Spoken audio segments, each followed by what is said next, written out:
बांदा जिले के बधेड़ा गांव में रहने वाले शिवनारायण निषाद 18 जून 2021 की रात को अपने गांव में राम सेवक के घर पे एक शादी के कार्यक्रम में सम्मिलित होने गए।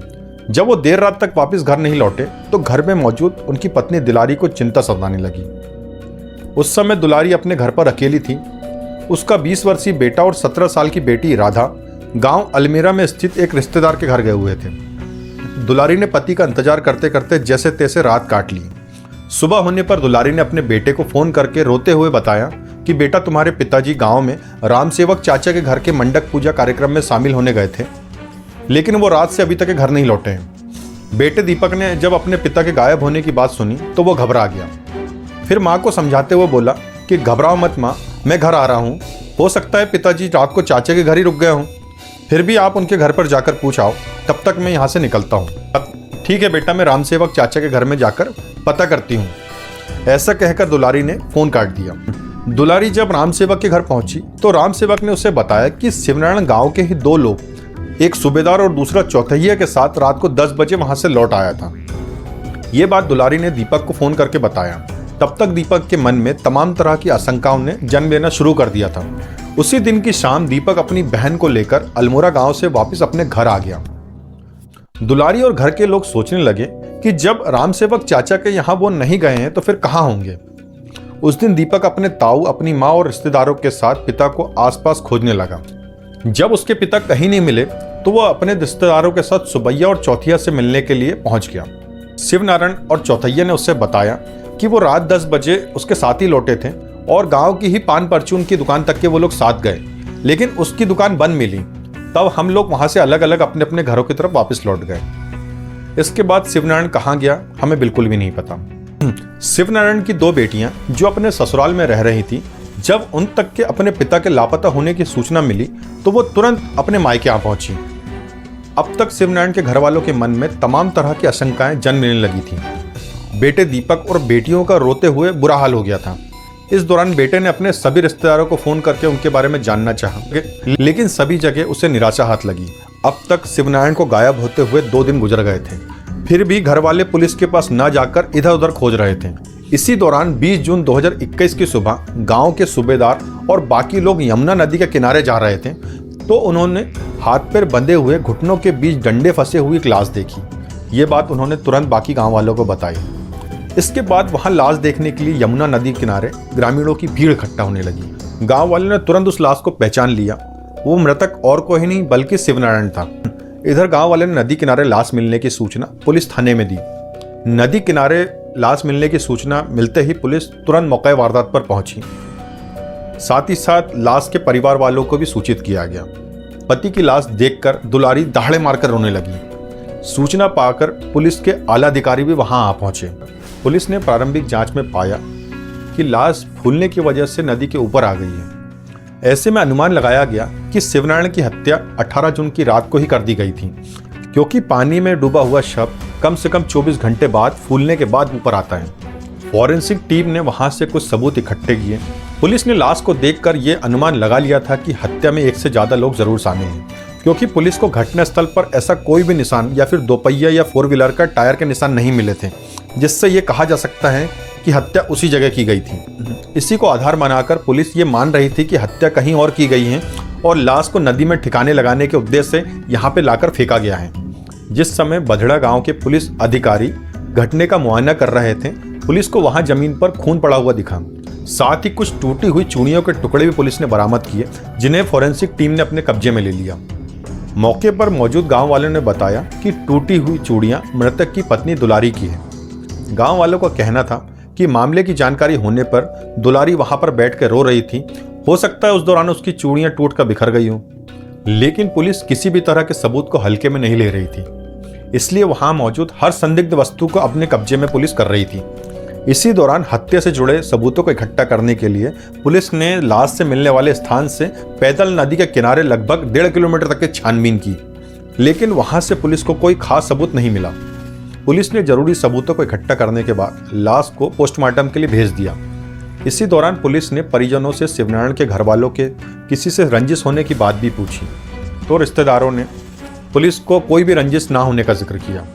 दोपहर तक के पुलिस को पोस्टमार्टम रिपोर्ट भी मिल गई। पोस्टमार्टम रिपोर्ट में गला घोटकर हत्या करने और फेफड़ों में पानी ना पहुंचने की पुष्टि हुई। इसके बाद पुलिस ने शिवनारायण के बेटे की कंप्लेंट पर हत्या का मुकदमा दर्ज किया। पुलिस ने तुरंत इस मर्डर केस की गुत्थी सुलझाने के लिए एक टीम का गठन किया। जब पुलिस की बनी हुई टीम ने शिवनारायण के भाई और उसके बेटे को बुलाया तो उन्होंने पूछताछ में बताया कि 6 महीने पहले गांव के ही एक दुकानदार ने शिवनारायण से विवाद किया था और उसे धमकी भी दी थी। इसके बाद पुलिस दुकानदार और रात में जो लोग दो उसके साथ थे और साथ ही साथ लाश की सूचना देने वाले 3-4 लोगों को पूछताछ के लिए थाना बुलाई। चारों से थाने में पूछताछ की गई, लेकिन पुलिस को उन लोगों से पूछताछ में ऐसी कोई बात नहीं मिली जिससे उन पर हत्या करने का शक किया जा सके।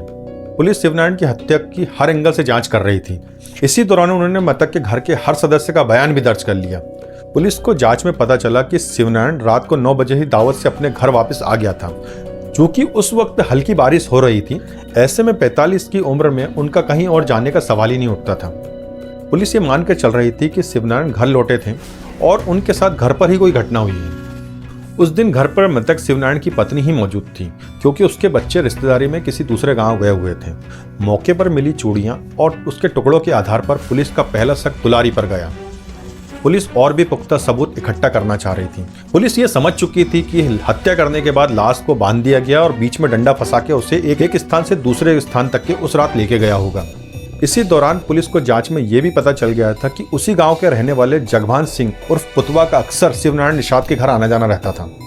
चूंकि शिवनारायण जगभान के खेतों में बटाई छटाई का काम करता था, इसी दौरान जगभान का शिवनारायण की पत्नी दुलारी से अवैध संबंध हो गया और इस बात की जानकारी जैसे ही शिवनारायण को हुई तो जगभान और शिवनारायण के बीच में खटास पैदा हो गई। जब पुलिस शिवनारायण की पत्नी दुलारी और जगभान पर अपनी जांच केंद्रित करके आगे बढ़ी, इसी सिलसिले में थाना प्रभारी सुनील कुमार ने जगभान के घर जाकर पता करना चाहा तो जगभान घर पर नहीं मिला, लेकिन उसकी पत्नी ने पुलिस को बताया कि वो शाम को 6 बजे गांव की शादी में गए थे और वहां से वो रात को 11 बजे घर लौट कर आए।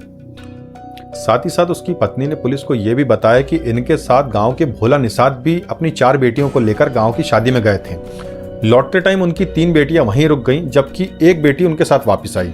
इसके बाद थाना प्रभारी ने जहां पे शादी थी वहां पे जाके लोगों से पता किया तो पुलिस को पता चला है कि जगभान वहां से 8 बजे ही निकल गया था। और फिर पुलिस ने भोला निषाद के घर में जाकर पूछताछ की तो उसकी लड़कियों ने बताया कि जगभान उनके घर में 9 बजे रात को आए थे और उसके बाद वो तुरंत वापस चले गए थे। अब पुलिस के सामने यह सवाल था कि जगभान जब भोला के घर रात को 8:30 बजे चला था तो वो अपने घर 11 बजे रात को कैसे पहुंचा और वो इन 2.5 घंटों के दौरान कहां रुका। इसी आशंका के आधार पर पुलिस ने जगभान सिंह से 2.5 घंटे गायब रहने का कारण पूछा तो वो इस बात का जवाब नहीं दे पाया। पुलिस ने जब कठोरता से मृतक की पत्नी दुलारी और जगभान सिंह से पूछताछ की तो उन दोनों ने शिवनारायण की हत्या किए जाने की बात को स्वीकार करते हुए हत्या का राज उगल दिया। उन दोनों ने शिवनारायण की हत्या की जो कहानी बताई वो इस प्रकार थी। उत्तर प्रदेश के बांदा जिला के बधेड़ा निवासी शिवनारायण गांव में रहकर ही खेती किया करते थे। वो दूसरों के खेत बटाई पर लेकर खेती करता था। शिवनारायण ने गांव के ही जगभान सिंह का खेत भी बटाई पर ले रखा था। खेत बटाई में लेने के कारण खेत मालिक जगभान शिवनारायण के घर आने जाने लगा। इस बीच जगभान और शिवनारायण की पत्नी दुलारी के बीच नजदीकियां बढ़ने लगी। दोनों की नजदीकियां कब शारीरिक संबंधों में बदल गई उन्हें इस बात का पता ही नहीं चला।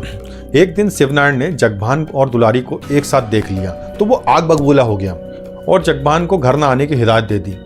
इसके बावजूद भी जगभान सिंह शिवनारायण के घर आ जाता था, लेकिन बार बार शिवनारायण द्वारा जगभान को घर आने से मना करने की वजह से पिछले साल जगभान ने शिवनारायण को अपने खेत की बटाई देने से मना कर दिया। तभी से दोनों के बीच में मनमुटाव रहने लगा। इसी बात से जगभान और दुलारी शिवनारायण से खार खाए बैठे हुए थे। वो इसी उधेड़ बुन में थे कि किसी तरह शिवनारायण को ठिकाने लगाया जाए। हत्यारी दुलारी ने बताया कि घटना वाली रात उसने अपने दोनों बच्चों को गांव के बाहर रिश्तेदारी में पहुंचा दिया था। उस दिन घर पे मेरे अलावा और कोई नहीं था और उसी दिन दोनों ने शिवनारायण को ठिकाने लगाने का प्लान बना रखा था। जगभान दावत से लौटने के बाद तकरीबन रात को 9 बजे दुलारी के घर पर पहुंच गया। इधर मंडप कार्यक्रम से घर लौटे शिवनारायण ने दुलारी और जगभान को एक साथ आपत्तिजनक स्थिति में देख लिया तो उसका खून गुस्से से खौलने लगा और वो पत्नी को मारने पीटने लगा और साथ ही साथ जगभान से भी गाली गलौज करने लगा। तभी दुलारी ने प्रेमी जगभान के साथ मिलकर पति को चारपाई पर पटक दिया और गला दबाकर उसकी हत्या कर दी। इसी दौरान दोनों ने लाश को ठिकाने का प्रयास भी किया, लेकिन गांव के लोग उस समय जाग रहे थे। ऐसे में उन्होंने शिवनारायण की लाश चारपाई के नीचे छिपा दी। इसके बाद जगभान रात के 11 बजे उसके घर से चला गया। जगभान ने आगे बताया कि रात करीब 2 बजे मोहल्ले के लोग गहरी नींद में सो रहे थे। तभी वो रात के सन्नाटे में फिर से शिवनारायण के घर पहुंचा, जहां उसने और दुलारी ने दोनों ने मिलकर शिवनारायण की लाश के हाथ पांव बांध दिए और दोनों पैरों के बीच में डंडा डालकर लाश को यमुना नदी में फेंक आए। इतना सब कुछ कर देने के बाद जगबान और दुलारी अपने अपने घर चले गए। घर आने के बाद दुलारी ने पति के गायब होने की खबर पूरे गांव में फैला दी और जानबूझकर पति को खोजने का नाटक करती रही। पुलिस ने शिवनारायण की पत्नी दुलारी और उसके आशिक जयभान से पूछताछ करने के बाद दोनों को गिरफ्तार कर कोर्ट में पेश किया, जहां से दोनों को जेल भेज दिया गया। साथ ही साथ एसपी अभिनंदन ने इस सनसनीखेज हत्याकांड का खुलासा करने वाली टीम को इनाम देने की भी घोषणा की। तो दोस्तों, ये थी क्राइम चौपाल की एक सच्ची कहानी। वीडियो अगर आपको पसंद आता है तो प्लीज़ इस वीडियो को लाइक करने के साथ चैनल भी सब्सक्राइब कीजिए। और साथ ही साथ मेरा हमेशा की तरह आपसे निवेदन है कि इस वीडियो में जो भी कमियां, जो भी अच्छाइयां आपको लगती है तो प्लीज़ कमेंट्स बॉक्स में ज़रूर बताएं। आपका दोस्त, आपका होस्ट अपने शब्दों को विराम देता है दोस्तों, और मिलते हैं बहुत जल्दी नई कहानी के साथ। तब तक अपना ध्यान रखिए। जय हिंद, जय भारत।